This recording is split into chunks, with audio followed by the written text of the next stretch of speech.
তো ইমরান ওরফে পীরের সাথে আমার একটু ঝামেলা হয়েছিল, আপনারা জানেন। তো আজকে সে আমাকে ঠেট দিয়ে বলছিল যে তার বাসা আসার জন্য আজকে আমি তার এলাকায় আসছি জান্নাতকে নিয়ে।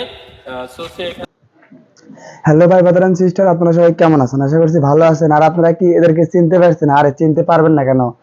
সেই দুই লিঙ্ক ওয়ালি, মানে এরা কি করছে জানেন? মানে কিছুদিন ধরে দেখতেছি এদের ভিতর খুব ঝগড়া চলতেছে। আর ঝগড়া চলার মূল উদ্দেশ্য কি জানেন? ভাইরাল হবে আর কিছু কামাবে। মানে একটা কথা আছে না, কামানোর ধান্দা সবার আছে। তো যাই হোক, ঠিক আছে, বাট তোমরা যা করবে সেটা তোমাদের ব্যাপার। লিঙ্ক বার করার পরও যে এগুলা করো, নাকি সম্মান নাই তোমাদের? আর তোমাদের সম্মানটা থাকবে কেমনে? কারণ চল আমরা রেস্টুরেন্টে খাই আসি। না, খাওয়াকে পরে ফুড বিলেতে যাই, পরে খাওয়াবে, সমস্যা নেই। দিবে। নিজের কোনো অত গুরুত্ব নাই, আর আমরা গুরুত্ব দিয়ে কি করবো? আর এরা কিরকম জানেন? আর এরা কিরকম সেটা আপনি জানবেন না কেন? এরা টাকার জন্য সব করতে পারে। আর এই যে এদের মাঝে মাঝে দেখেন না, ঝগড়া বাচ্চা, এর সাথে ইমরানের সাথে ওর ঝগড়া বাচ্চা, ওর সাথে ওর ঝগড়া বাচ্চা। আসলে তো এগুলো কোনো বিষয় না। বড় বিষয় কি জানেন?